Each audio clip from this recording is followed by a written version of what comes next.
On va lire dans Jérémie au chapitre 4, les versets 1 à 4. Israël, si tu reviens à moi, dit l'Éternel, si tu ôtes tes abominations de devant moi, tu ne seras plus errant. Si tu jures, l'Éternel est vivant, avec vérité, avec droiture et avec justice, alors les nations seront bénies en lui et se glorifieront en lui. Car ainsi parle l'Éternel aux hommes de Juda et de Jérusalem. Défrichez-vous un champ nouveau et ne semez pas parmi les épines.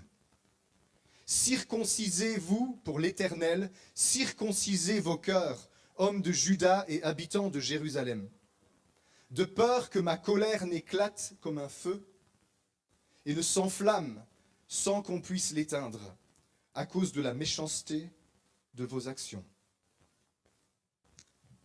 Ce texte se situe au début du ministère de Jérémie, quelque temps avant que les Babyloniens ne débarquent, ne brûlent la ville, n'incendient le temple, ne renversent tous les murs et tous les autels et toutes les choses de Jérusalem, tuent une énorme partie de la population et déportent les survivants en Babylonie en plusieurs vagues successives. Nous, on a eu des vagues de pandémie, eux, ils avaient des vagues d'exil, ils avaient des vagues de pillage, ils avaient des vagues d'incendie de la ville, ils avaient des vagues de déportation. Et cette prophétie, elle se situe juste avant cette période terrible. En 586, avant Jésus-Christ, 587, on ne sait pas trop, ou à cheval sur les 2 années, la grande catastrophe est arrivée en Israël et ils ont perdu leur territoire que Dieu leur avait donné. Ils ont perdu leur lieu saint, leur temple. Et il a fallu 70 ans avant qu'ils puissent revenir sur leur terre et rebâtir. Et cette prophétie de Jérémie, elle est juste avant ça. Mais comme vous avez lu avec moi, vous voyez qu'il y avait encore de l'espoir. Même avant la catastrophe. Figurez-vous que les prophètes juifs, ça faisait plusieurs siècles qu'ils annonçaient cet événement. Et ils répétaient sans cesse, Israël, repens-toi et reviens à l'Éternel, sinon le feu va consumer. Sinon tout va être détruit et vous allez perdre votre statut parmi les nations. Vous étiez appelés à être lumière des nations et à faire rayonner la parole de Dieu sur toute la terre pour que tous les peuples de ce monde soient bénis en toi. Mais à cause de tes idoles et à cause de tes infidélités, vous allez être brûlés, vous allez être détruits par Babylone qui se lève. À ce moment-ci, il y avait de l'espérance. C'était peut-être le dernier avertissement. Dieu disait à la fin, de peur que ma colère n'éclate comme un feu et ne s'enflamme sans qu'on puisse l'éteindre à cause de la méchanceté de vos actions. Quelles étaient la méchanceté des actions du peuple d'Israël à cette époque? Leur cœur était rempli d'idoles. Ils étaient dans l'idolâtrie. Ils avaient toutes sortes de poursuites qui étaient en concurrence avec Dieu. Ils avaient même réellement des idoles en chair et en os, en tangibles, en pierre et en bois, on devrait dire plutôt. Ils adoraient tous les dieux des peuples environnants. Ils offraient leurs fils et leurs filles au feu, au dieu Moloch, pour avoir des bénéfices. Ils se livraient à la prostitution sacrée. Les prophètes prophétisaient par Baal. Et il y avait toutes sortes de choses occultes qui se passaient au milieu du peuple. Mais il n'y avait pas que ces idoles-là. Il y avait aussi les idoles que le peuple d'Israël adorait Dieu avec superficialité. Ils venaient au temple. Mais c'était juste parce qu'il fallait bien. Mais leur cœur n'y était pas. Ils étaient distraits pendant le moment où ils étaient censés être devant la face de Dieu. Ils pensaient à leurs activités, à leur métier, à leur poursuite, à leur argent, à leurs troupeaux, à leurs femmes, à leurs maîtresses. L'adultère était un fléau dans le peuple à ce moment-là. Personne n'écoutait la parole de Dieu. Ils étaient là au temple. On aurait pu dire dans l'apparence qu'ils étaient fidèles au Dieu d'Israël, parce qu'ils étaient là pour les fêtes. Mais leur cœur était rempli d'idolâtrie. Et ils étaient sur le point de subir le plus grand jugement de leur histoire à cause de cette idolâtrie. Mais ici, Jérémie dit qu'il n'est pas trop tard pour se repentir. Il dit au verset 1er, Israël, si tu reviens à moi, dit l'Éternel, si tu ôtes tes abominations de devant moi, tu ne seras plus errant. Jérémie prêchait la repentance. En hébreu, se repentir, faire repentance, ça se dit teshuva. Ça veut dire revenir à Dieu en faisant demi-tour. Peut-être qu'on vous a déjà dit que la repentance, c'est faire demi-tour. Ça vient de l'hébreu. En hébreu, faire demi-tour, c'est arrêter nos poursuites et revenir à 180 degrés et se diriger vers Dieu de tout notre cœur, de toute notre âme, de toute notre pensée. Pourquoi est-ce qu'on doit faire demi-tour? Et pas juste demi-tour pour revenir dans notre salle de culte, mais demi-tour de tout notre cœur, de toute notre âme, de toute notre pensée. Parce que Dieu ne va pas nous rejoindre dans notre mauvaise direction. C'est nous qui devons le rejoindre, lui, dans sa bonne direction. Nous n'avons pas un Dieu qui change d'avis, nous n'avons pas un Dieu qui change de sens, nous n'avons pas un Dieu qui s'adapte à nous. Nous, le peuple de Dieu, nous sommes appelés à nous adapter à lui et à revenir à lui, à nous aligner avec lui, à changer d'avis et à aligner nos pensées, nos décisions avec sa volonté. Dieu n'est pas un Dieu qui change et Dieu n'est pas un Dieu qui change d'avis. Voyez-vous, Dieu poursuit inlassablement son plan bienveillant et parfait pour ta vie. Il a un projet qui s'est fixé depuis l'éternité pour ta vie. Et il poursuit inlassablement ce plan et son projet. Avec Israël, Dieu n'a pas changé d'avis, figurez-vous. Au sujet d'Israël, l'apôtre Paul va dire dans l'Épître aux Romains, les dons et les appels de Dieu sont irrévocables. Les cadeaux de Dieu et l'appel qu'il place sur la vie de quelqu'un, ce sont des réalités irrévocables qui ne peuvent pas être révoquées. Dieu est un Dieu inlassable. Je vais prendre une image que j'aime beaucoup pour décrire le plan de Dieu pour nos vies ce matin. Vous m'avez déjà entendu le dire, mais certains peut-être pas. C'est comme si le plan bienveillant de Dieu, c'est une rivière profonde, large et puissante, qui coule depuis le cœur de Dieu dans l'éternité et qui va vers la fin de toute chose, où Dieu veut rendre toute chose parfaite. Et le plan de Dieu, c'est comme cette rivière puissante. Et toutes les créatures sont dans cette rivière. Elles nagent dans ses eaux. Parce que pour chaque créature que Dieu a créée, il a un plan parfait, un plan bienveillant, un plan juste, et il a plongé toutes ces créatures dans cette rivière de bienveillance. Mais beaucoup de ces créatures nagent à contre-courant de Dieu. Et au lieu de nager avec lui dans le sens de son plan parfait, elles se tournent dans l'autre sens et elles s'opposent à lui et elles veulent nager à contre-courant pour aller là où Dieu ne veut pas. Et alors, les créatures de Dieu, elles disent, il est contre moi, il me punit, il me résiste, il fait échouer toutes mes entreprises. Tout ce que je fais, ce Dieu-là, il s'oppose à moi, c'est pas un Dieu bon. Ce Dieu, il est méchant, ce Dieu, il m'attaque, il me persécute, il me poursuit. Chaque fois que je me lève et que j'essaye de réussir, il s'oppose à moi, il fait tomber tous mes projets par terre. Ce Dieu n'est pas bon. C'est ce que les hommes disent. C'est ce que le monde dit. Et pourtant, Dieu est parfaitement bienveillant. Mais ce n'est pas lui qui est contre nous. C'est nous qui sommes contre lui. En nous tournant dans le mauvais sens et en essayant d'aller à contre-courant de sa volonté bienveillante, nous avons l'impression que Dieu est contre nous et qu'il nous résiste et qu'il nous fait du mal. Mais en réalité, c'est simplement que nous nageons contre son courant bienveillant. Et mes amis, Dieu ne change pas d'avis. Il est sans changement, ni ombre de variation. Et il crie à toutes les oreilles qui veulent bien l'entendre, je t'aime d'un amour éternel et je poursuis un plan juste et bon pour ta vie. Mais tu nages contre moi et tu as l'impression que je te résiste. Mais je ne te résiste pas, je te pousse dans la bonne direction, dit le Seigneur. Mais tu ne veux pas m'écouter et tu interprètes mon comportement vis-à-vis de toi comme quelque chose d'hostile.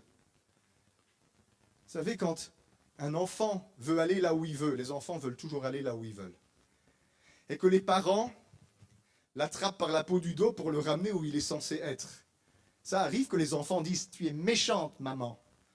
Ça vous est jamais arrivé? Moi, j'ai déjà dit ça quand j'étais petit. J'étais un sale gamin de « Et quand ma mère m'attrapait par l'oreille pour me dire « Hé, là-bas, par ici », je faisais des crises de colère. Tu es méchante, maman. Tu es méchante parce que tu me frustres, tu me laisses pas faire ce que je veux. Mais maman, elle savait très bien que j'étais en train de faire des stupidités.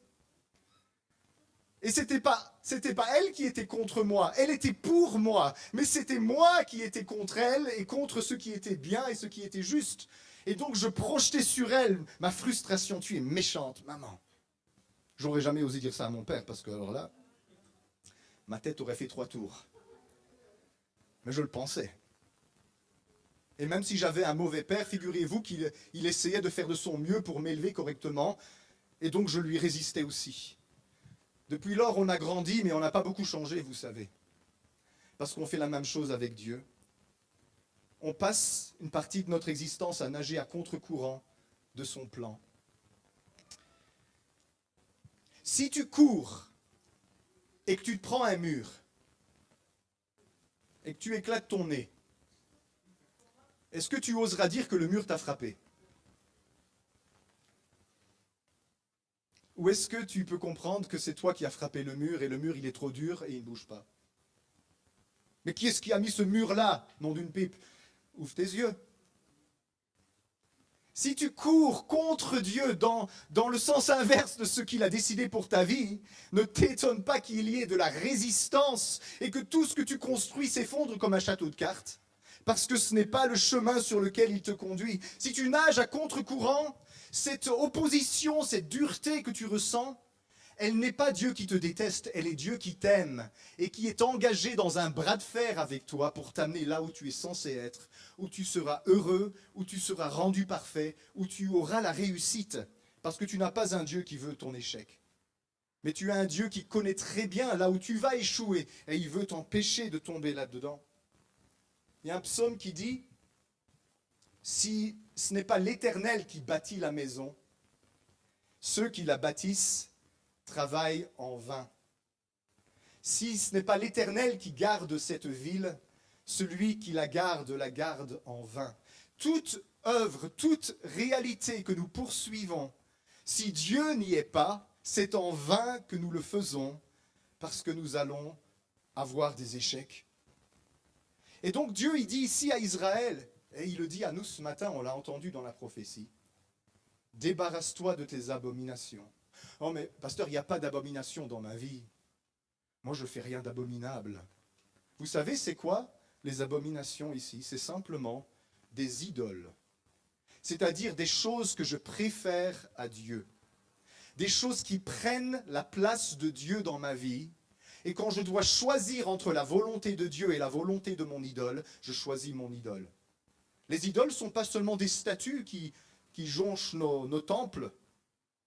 Les idoles sont parfois des poursuites, des choses que nous voulons à tout prix. Et bien que Dieu nous dise non, on continue d'y aller. Ça peut être n'importe quoi une idole. Israël courait tout le temps après des faux dieux. Et Dieu essayait de libérer son peuple des idoles.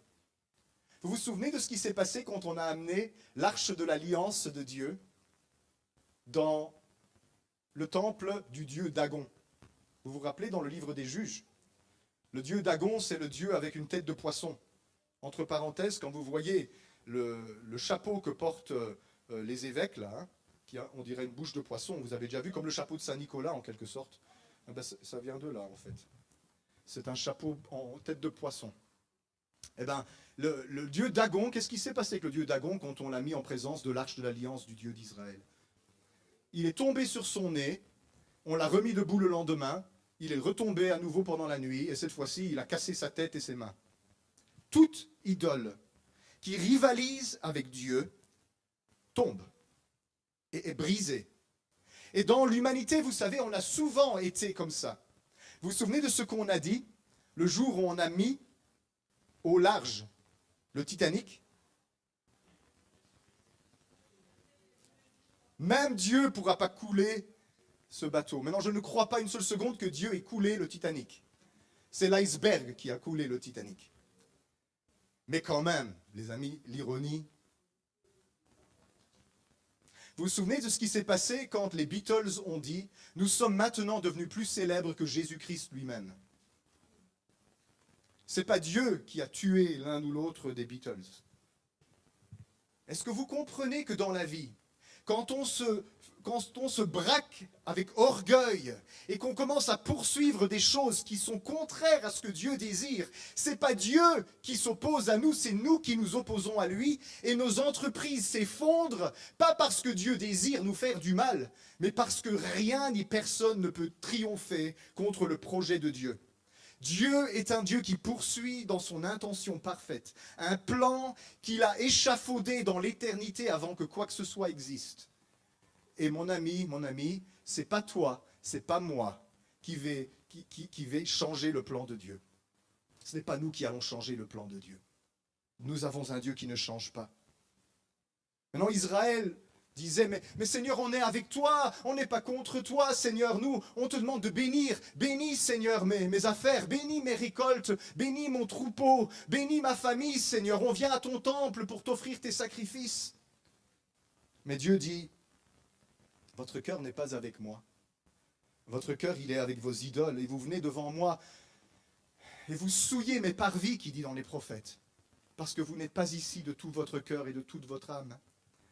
Au verset 2, Dieu dit, si tu jures, l'Éternel est vivant, avec vérité, avec droiture et avec justice, alors les nations seront bénies en lui et se glorifieront en lui.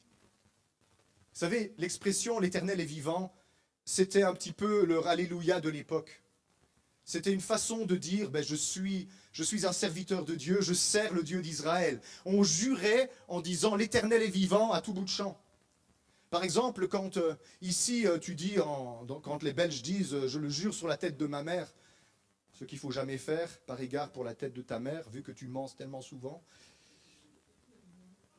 Les Juifs disaient l'Éternel est vivant. Et c'était leur religiosité. Les chrétiens aujourd'hui, ils vont dire Dieu voulant derrière toutes leurs phrases. Et Dieu, il rigole quand on dit Dieu voulant. Parce qu'il se dit, mais tu t'en fous en fait de ce que je veux. C'est juste une superstition que tu dis comme ça au cas où. Parce que tu as peur. Israël disait l'Éternel est vivant. Mais Dieu dit, si vous dites l'Éternel est vivant, avec vérité, avec droiture et avec justice. Vous voyez, il appelait Israël à de la sincérité, à de la droiture. Ça signifie que ce que je dis, je vis en conformité avec ce que je dis. Et je cherche et je poursuis la justice. Et la justice, c'est plus que l'obéissance à des commandements. La justice pour Israël, c'est d'aimer Dieu avec tout notre cœur et de déverser avec abondance notre amour sur lui, au point qu'en toute chose, on cherche à manifester l'amour de Dieu. Alors Dieu dit à Israël, n'oubliez pas, ils sont aux portes de la catastrophe nationale. Hein. Il dit alors les nations seront bénis en lui et se glorifieront en lui. Lui, c'est Dieu. C'était le projet de Dieu pour Israël. Faire d'Israël la lumière des nations, faire d'Israël le sel de la terre, faire d'Israël le peuple qui allait faire rayonner la parole de Dieu sur toute la planète. Mais Dieu les appelait à un culte profond, à une repentance profonde. Parce que ce qu'ils faisaient était très superficiel. Ils étaient dans la forme de la religion, la religiosité. Ils avaient une apparence de piété, mais ils n'avaient pas de puissance dans leur relation avec Dieu. Et Dieu disait, reviens vraiment, sincèrement, droitement, avec justice. Mes amis, on peut être encore dans notre idolâtrie, tout en prétendant servir Dieu. Et alors que Dieu nous a donné dans sa bonté quelque temps maintenant où nous sommes déconfinés, où nous nous rassemblons à nouveau et nous l'adorons, l'église déconfinée, ça doit être une église qui revient à Dieu de tout son cœur, de toute son âme et de toute sa pensée. Parce que si nous reprenons notre culte à lui, superficiel, avec nos idoles dans nos cœurs auxquels on essaie de ne pas penser pendant qu'on est ici, mais que de temps en temps nos pensées s'égarent et vont vers nos idoles, malgré le fait qu'on est là en train de chanter à Dieu, nous allons nous retrouver dans la même situation encore une fois. Dieu appelle son peuple à la repentance. Dieu appelle son peuple à supprimer toutes les idoles et les idolâtries qui prennent la place de Dieu et à revenir à lui de tout leur cœur.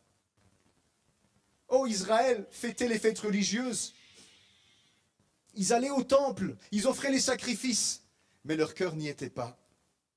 Et du coup, leur vocation d'être lumière des nations leur était volée. L'évangélisation du monde au travers de l'Église n'échoue pas parce que le monde est dur, mais parce que l'Église est dure. Le monde a toujours été dur et le monde sera toujours dur. Mais c'est l'Église qui a le cœur dur et distrait et rempli de préoccupations idolâtres qui la font regarder ailleurs qu'à Dieu. Et du coup, comme ils ne sont pas entièrement au Seigneur leur Dieu, ils n'ont pas le pouvoir, ils n'ont pas la puissance qui est nécessaire pour toucher le cœur de ce monde. Si nous ne sommes pas lumière et sel en Jésus-Christ, nous n'amènerons jamais personne à Dieu. Et comme Israël était appelé lumière des nations, et a à cette époque échoué temporairement, l'Église du XXIe siècle, elle est aussi en passe d'échouer sur le même plan. Parce que nos églises sont devenues des endroits de divertissement. Nos pasteurs et prédicateurs sont devenus des singes qui disent ce que les gens ont envie d'entendre pour avoir le plus possible de personnes et le plus possible d'argent. Nos groupes de louanges sont devenus des groupes de rock avec des fumigènes et des effets de stroboscope. L'église est devenue un cirque. Et elle n'est plus lumière des nations. Et Dieu appelle son église à une profonde repentance. Peut-être que ce n'est pas votre cas. Peut-être que ce n'est pas le cas de votre église, vous qui nous regardez ce matin sur Internet. Bien sûr, il y a encore de la fidélité au milieu de l'église. Mais je suis persuadé qu'on a besoin d'une entière et profonde repentance. Si nous voulons relever le défi de l'église déconfinée, l'église qui adore Dieu vraiment, qui peut jurer que l'Éternel est vivant, avec vérité, avec droiture, cette église-là, les nations seront bénies au travers d'elle et se glorifieront en Dieu. Mais nous avons les cœurs durs. Et nous courons encore après nos idoles. Alors quelle solution? Quelle solution après toute cette période de confinement que nous avons subie? Dieu dit ici au verset 3. Car ainsi parle l'Éternel aux hommes de Juda et de Jérusalem. Défrichez-vous un champ nouveau et ne semez pas parmi les épines. C'est le mot d'ordre pour cette saison dans laquelle nous sommes. Défriche-toi un champ nouveau et ne sème pas parmi les épines. Je vous demande de retenir ces deux expressions de ce verset. Défrichons-nous des champs nouveaux et ne semons pas parmi les épines. C'est un temps nouveau. C'est un temps pour la nouveauté. C'est un temps pour sortir des sentiers battus. C'est un temps pour explorer de nouvelles méthodes. Et c'est un temps, comme j'ai dit dans les prédications précédentes, pour rêver avec Dieu et oser faire ce que nous n'avons jamais osé faire auparavant. C'est un temps pour obéir aux instructions folles de Dieu. C'est un temps pour se défricher un champ nouveau. Mais il y a cette expression ici, ne semez pas parmi les épines. Qu'est-ce que ça veut dire? Est-ce qu'il suffit de commencer quelque chose de nouveau? Est-ce qu'il suffit d'explorer quelque chose, des nouvelles pistes et de prendre quelques risques? Est-ce qu'il suffit de se lancer la tête première dans toutes les idées qui nous passent par la tête? Le prophète dit non ici. Il dit, mais ne semez pas parmi les épines. Il y a un avertissement dans ce texte. Il faut d'abord défricher les champs avant de espérer semer de nouvelles semences dedans. Vous savez, c'est quoi un champ qui a été laissé en friche? Vous comprenez cette expression? En jachère. On laisse le champ reposer, on ne le cultive pas pour laisser la terre se reposer et se refaire. Et en Israël, il y avait des règles par rapport à ça. Et dans les périodes de grandes difficultés, comme la période dans laquelle Jérémie vivait, il y avait des champs qui n'étaient plus exploités depuis longtemps. Et donc, du coup, qu'est-ce qui se passe quand un champ est laissé comme ça en jachère? Les mauvaises herbes, les ronces, les épines viennent, les vermines reviennent. Et toutes sortes de bestioles et de taupes et d'insectes viennent dans le champ. Est-ce que vous pensez que l'agriculteur il peut passer en jetant ses semences là-dessus? On va semer de nouvelles semences. Dieu va nous bénir. Ouais. Les ronces, les épines, les mauvaises herbes vont étouffer tes semences, il n'y a rien qui va pousser. C'est difficile de défricher un champ qu'on a laissé pendant un petit temps à l'abandon. Chaque fois que j'ai 2 heures pour tondre la pelouse, il pleut. Ma femme dit que c'est une excuse, mais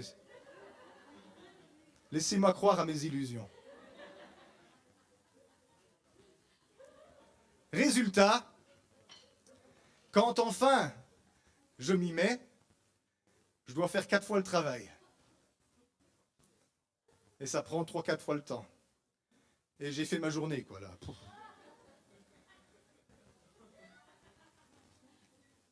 Défrichez-vous un champ nouveau, ça veut dire qu'il faut accepter que c'est difficile de retravailler un terrain qu'on a laissé en friche. Avez-vous remarqué, si vous semez dans un champ plein de ronces et d'épines, c'est difficile, n'est-ce pas? Vous allez vous griffer, vous allez être piqué par les orties, vous allez être mordu par la vermine, et vous allez avoir très peu, voire pas du tout de récolte. Et vous allez être peiné et ça va être difficile. Mais figurez-vous que c'est aussi difficile de défricher un champ et de couper toutes les mauvaises herbes, d'arracher les racines, de couper les ronces et les épines, c'est aussi difficile. Alors si vous n'aimez pas la difficulté, dans les 2 cas, vous allez en rencontrer. Si vous vous mettez à défricher un champ nouveau, il y aura de la difficulté devant vous, parce que dans un premier temps, vous allez devoir redoubler d'efforts pour couper les ronces et les épines qui ont poussé pendant la période de la pandémie et du confinement, où il y a eu beaucoup de laisser-aller. Si vous essayez de faire quelque chose de nouveau, ne vous étonnez pas qu'il y ait des difficultés sur votre chemin. C'est seulement facile quand on marche dans les sentiers battus. Dans les sentiers battus, ils sont par définition empruntés par assez de personnes pour que plus rien n'y pousse et on peut marcher facilement. Mais quand on veut faire quelque chose de nouveau, ne vous étonnez pas qu'il y ait des difficultés sur votre chemin. Je dis ça pour vous encourager. Si vous êtes engagé dans une saison nouvelle de votre vie et que vous avez l'impression que tout vous résiste, il se peut qu'il vous faille simplement de la persévérance parce que vous êtes en train de défricher un passage où il n'y a personne qui est jamais passé. Ou en tout cas, vous n'êtes jamais passé. Mais si vous semez parmi les épines, vous allez aussi rencontrer de la difficulté, n'est-ce pas? Seulement un peu plus tard. Quand vous allez arriver au temps de la moisson et que vous allez dire « Ah, je viens moissonner ce que j'ai semé », vous allez être étonné qu'il y a à moitié rien qui est poussé parce que les ronces et les épines auront tout étouffé. Dans la vie, les gars, il y a toujours des difficultés. Et si vous n'aimez pas les difficultés et la persévérance, eh bien, vous n'êtes pas fait pour cette vie. C'est une vie où il y a des challenges, des défis, il y a des oppositions, il y a toutes sortes de choses. Mais alors, comment savoir si je suis en train de semer parmi les épines, et donc c'est difficile et tout échoue, ou c'est difficile parce que je suis en train de défricher un champ nouveau et que Dieu me dit persévère. Parce que si tu sèmes dans les épines, Dieu dit arrête ton char, cesse. Ça sert à rien ce que tu fais, tu vas perdre ton temps, tout va échouer, rien ne va pousser. Mais si tu es en train de défricher un champ nouveau, c'est aussi difficile. Mais Dieu te dit persévère parce que tu vas réussir. Comment savoir alors? Est-ce que je suis en train d'aller contre la volonté de Dieu et je sème dans les épines? Ou est-ce que je suis en train d'être aligné avec la volonté de Dieu et je défriche un champ nouveau? Et donc, c'est difficile et je dois serrer les dents et persévérer. Peut-être que vous êtes dans ce cas-là, que vous traversez une saison où tout semble être dur, où on ne vous fait aucun cadeau, où la loi de Murphy, c'est la loi de votre vie. Vous connaissez la loi de Murphy. Tout ce qui peut aller mal finira par aller mal. Peut-être que c'est ça que vous vous dites. Je vis la loi de Murphy. Rien ne va. Comment est-ce qu'on peut savoir si on est en train de semer dans les épines et donc ça ne sert à rien de continuer, ou on est en train de défricher un champ nouveau et donc il faut persévérer? Le prophète répond au verset 4. Jérémie 4, 4. Circoncisez-vous pour l'Éternel. Circoncisez vos cœurs, hommes de Juda et habitants de Jérusalem, de peur que ma colère n'éclate comme un feu et ne s'enflamme sans qu'on puisse l'éteindre à cause de la méchanceté de vos actions. Circoncisez-vous pour l'Éternel. C'est un verset un peu choquant. Parce qu'Israël sait bien c'est quoi la circoncision. La circoncision, c'est l'ablation du prépuce que l'on faisait le 8e jour pour faire partie de l'alliance de Moïse. L'alliance d'Abraham même, avant Moïse. C'est Abraham qui a reçu la circoncision. Mais ici, Dieu, il a l'air de dire, je m'en fous de votre prépuce. Vous pouvez circoncire votre prépuce tout ce que vous voulez. Si vos cœurs ne sont pas circoncis, tout ça ne sert à rien. Et qu'est-ce qu'il appelle la circoncision du cœur? Un cœur circoncis, c'est un cœur qui a été émondé de ce qui est rebelle à Dieu en lui. Il y a une rébellion contre Dieu dans le cœur de chaque être humain, qui se manifeste de différentes manières selon les tentations qui nous sont propres. Mais nous avons tous ici une semence de rébellion à Dieu dans nos cœurs. Ça s'appelle le péché, ça.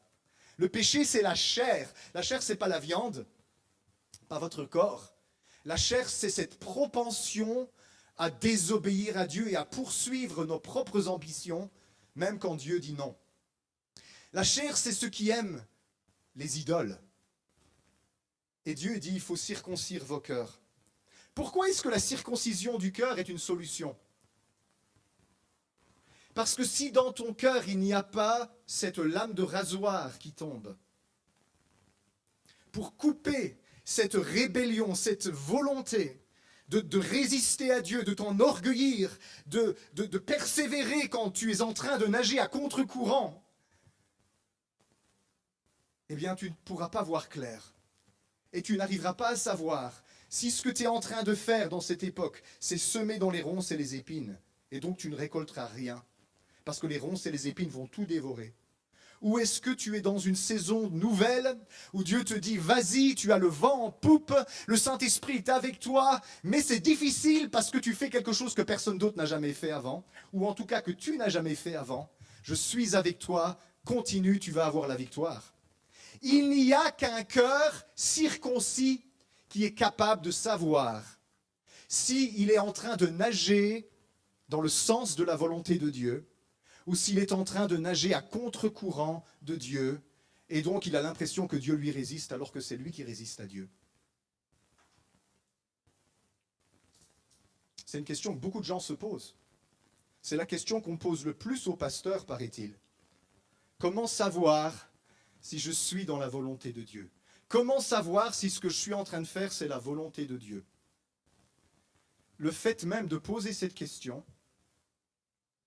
ça indique qu'il y a un problème au niveau du cœur. Ça indique que ton cœur ne sait pas si tu nages à contre-courant de Dieu ou si tu nages avec ton Dieu. Et si tu ne sais pas si tu nages à contre-courant de Dieu ou si tu nages avec ton Dieu, fais attention aux décisions que tu es en train de prendre parce que tu ne sais pas où tu t'engages et le temps que tu vas perdre et les catastrophes peut-être qui vont t'arriver à cause du fait que tu es en train de nager contre la volonté de Dieu et donc tu as l'impression que Dieu est contre toi, mais en fait il n'est pas contre toi, il est pour toi, c'est toi qui es contre lui. Arrête. Stop. Pause. Il faut revenir à Dieu de tout notre cœur. Il faut revenir à Dieu de tout notre cœur et ne pas foncer tête premier sans savoir. Moi, je sais pour ma part ce que Dieu attend de moi dans cette saison. Est-ce que tu sais pour ta part ce que Dieu attend de toi dans cette saison? Et je ne parle pas que des activités que nous faisons ici le dimanche matin entre nous. Je parle de chaque dimension de notre vie. Il est écrit « Cherchez premièrement le royaume de Dieu et sa justice ». Pas quand vous êtes au temple ou à la synagogue ou dans l'église. Mais dans toutes les dimensions de ma vie, je dois m'assurer que je suis en train de chercher le royaume de Dieu et sa justice. Et si je ne sais pas, eh bien figurez-vous, moi la règle que je suis dans ce cas-là, c'est que quand je ne vois pas clair, je ne prends pas de décision. Un petit peu de sagesse élémentaire. Quand on ne voit pas clair, on ne prend pas de décision. Parce que quand on ne voit pas clair, c'est la loterie.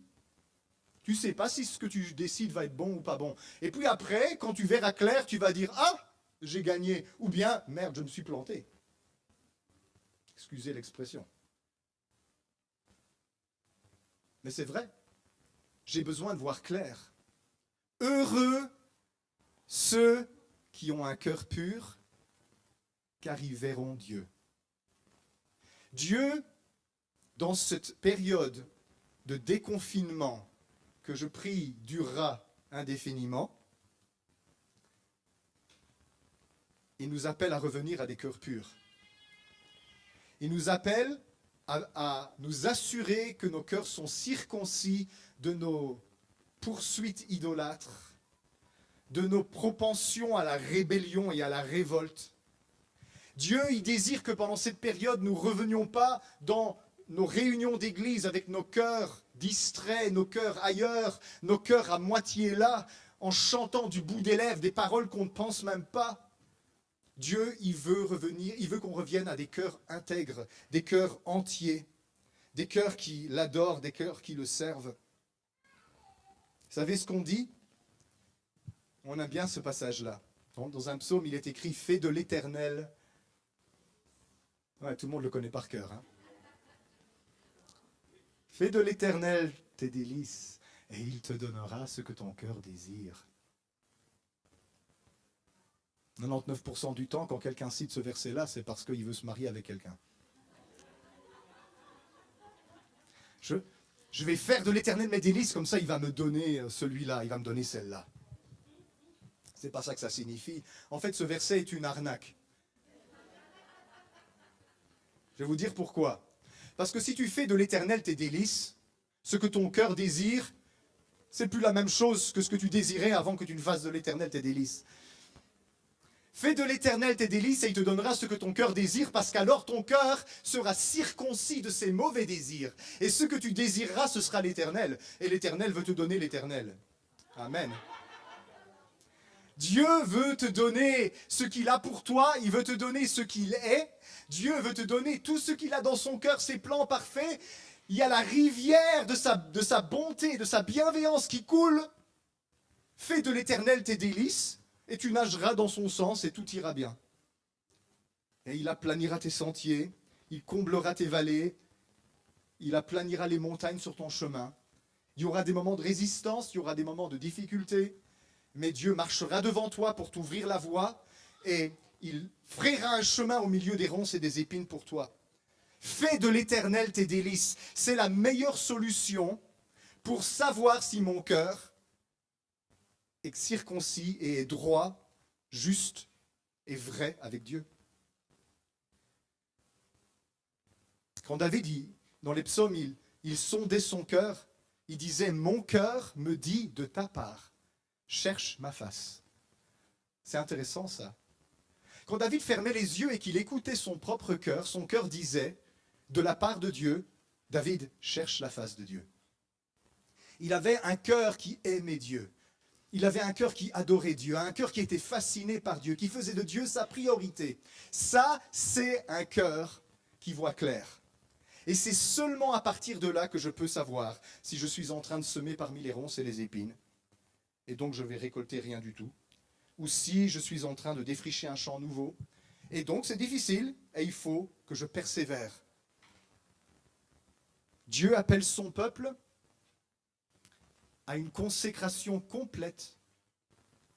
L'Église déconfinée doit être une Église consacrée. Une Église qui est remplie de la sainteté de Dieu. Une Église qui fait attention constamment à garder un cœur contrit, un cœur circoncis. Et pourquoi est-ce que c'est nécessaire? Le prophète l'a dit. Le feu vient bientôt. Verset 4, il dit « De peur que ma colère n'éclate comme un feu et ne s'enflamme, sans qu'on puisse l'éteindre à cause de la méchanceté de vos actions. » Attention, le feu de Dieu est très paradoxal, vous savez. Le feu de Dieu peut réjouir le cœur de ceux qui aiment Dieu et consumer les ennemis de Dieu. Quand Dieu dit « Je suis un feu dévorant », il est en train de parler de son amour jaloux pour nous. Mais le feu de Dieu, le feu de son amour, est en réalité 100% pour nous, sauf si nous nous opposons à lui. Et alors le feu qui est censé nous réjouir et remplir nos cœurs de passion, il devient un feu qui consume tout ce que nous faisons. Le feu de Dieu est très paradoxal. Si votre cœur est complètement consacré au Seigneur, le feu de Dieu n'est pas une épreuve pour vous. Il est un moment d'adoration sublime. Il est un moment de renouveau dans la passion. Il est un moment de purification de votre cœur qui va encore davantage contempler la face de Dieu. Mais si votre cœur est loin de Dieu, le feu va venir sans qu'on puisse l'éteindre et qui va consumer tout ce qu'on aura fait. Dieu va encore souffler sur toute la terre. Et il va souffler du feu qui va consumer tout ce que Dieu n'a pas planté. Il va faire échouer les œuvres orgueilleuses. Il va faire échouer les projets des gens malveillants, des gens au pouvoir, qui cherchent à faire du mal à son peuple et qui asservissent les autres. Mais il va aussi faire échouer tout ce qui s'oppose à sa décision, à son décret bienveillant dans l'éternité. L'Éternel l'a résolu. Il poursuit un dessein bienveillant pour toutes ses créatures. Et si vous n'êtes pas avec lui, vous êtes contre lui. Et lui ne sera jamais contre vous. Il sera toujours pour vous. Mais c'est comme ça que vous vivrez les choses, parce que vous serez en train de nager contre le courant de son amour.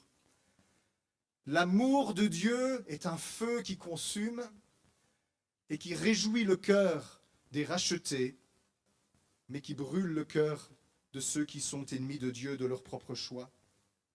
Dieu va détruire par ce feu tout ce qui résiste à sa volonté. Pas parce qu'il est méchant et qu'il ne veut pas nous bénir, mais parce qu'il est bon et qu'il poursuit son plan bienveillant pour nos vies, quoi que nous fassions. Alors, ce matin, si tu es quelqu'un qui t'entête à nager à contre-courant de Dieu, je veux te dire, ce n'est pas Dieu qui est méchant et qui est fâché contre toi. C'est toi qui est méchant et qui résiste à Dieu. C'est pas Dieu qui te résiste, c'est toi qui lui résistes. Le Seigneur te dit de circoncire ton cœur et de le laisser purifier, nettoyer de tous ces désirs, de toutes ces ambitions, de toutes ces passions idolâtres. Parce qu'il y a un grand enjeu que Dieu poursuit. Mes amis, il reste peu de temps à l'horloge de Dieu. Personne ne sait combien de temps il reste. Mais ouvrez vos yeux et regardez l'état de notre planète. Il reste peu de temps. Beaucoup moins de temps que quand on a écrit le Nouveau Testament, en tout cas. Nous sommes plus près aujourd'hui du jour du salut que eux ne l'étaient. Et quand je regarde notre société, je ne peux pas m'empêcher de me dire que l'heure est plus avancée qu'on ne pense. Et Dieu, il a une énorme moisson d'âmes avant la fin. Il veut rassembler ses élus des 4 vents. Il veut sauver, il veut sauver, il veut sauver. Le cœur de Dieu veut sauver tous les hommes et qu'aucun d'eux ne périsse. Et c'est pour ça que l'Église, elle a besoin de devenir lumière des nations et celle de la terre. Vraiment. C'est pour ça que l'Église, elle a besoin d'avoir un cœur qui ressemble à quelque chose et un culte rendu à Dieu qui ressemble à quelque chose, où le feu du Saint-Esprit puisse brûler, où les personnes qui y passent soient visitées par son amour et leur vie soit transformée pour toujours. Je le répète, l'évangélisation n'échoue pas parce que le monde est dur. L'évangélisation n'échoue que parce que l'Église est dure. Et c'est pour ça, mes amis, ce matin, je clôture ma série sur l'Église déconfinée par ces mots-là. C'est le temps de se repentir. C'est le temps de revenir à Dieu. Tu vas peut-être dire, j'ai pas besoin. Sonde ton cœur, je te supplie, pendant ce temps. Sonde ton cœur. Et demande à Dieu de sonder ton cœur avec toi, pour voir si tu es sur une mauvaise voie. Parce que le feu vient, et le feu n'épargnera personne. Et il nous appelle à revenir à lui, de tout notre cœur, de toute notre âme, de toute notre pensée. Écoutez, s'il vous plaît, cette exhortation que je vous donne de la part de Dieu. Écoutez. Je sais, on n'écoutait pas Jérémie, cause toujours, et on l'a jeté dans un puits. Épargnez-moi, s'il vous plaît. C'est pas moi, c'est Jérémie qui parle ce matin. Dieu veut faire de l'Église une lumière radieuse qui éclaire le monde comme un phare dans la nuit, avec une voix qui crie au milieu des nations. Venez ici, on a de la lumière. Venez ici, on a de quoi manger et de boire spirituellement. Venez ici, il y a de l'espérance pour la vie. Venez ici, et vous allez voir s'il y a des rochers ou non sur votre route. Vous allez voir que Dieu est bon. Venez ici et goûtez et voyez que Dieu est bon. Dieu veut faire de notre Église, Dieu veut faire de votre Église, vous qui nous écoutez sur Internet, lumière du monde, celle de la terre. Il déversera au travers de nous ses bénédictions sur les nations. Et à leur tour, elles marcheront à la lumière de Dieu. Que celui qui a des oreilles pour entendre, entende ce que le Saint-Esprit dit à l'Église. Et je ne dis pas ça comme une figure de style. Pour clôturer mon message, je le pense vraiment. Préparez-vous et préparez vos cœurs, dit le Seigneur.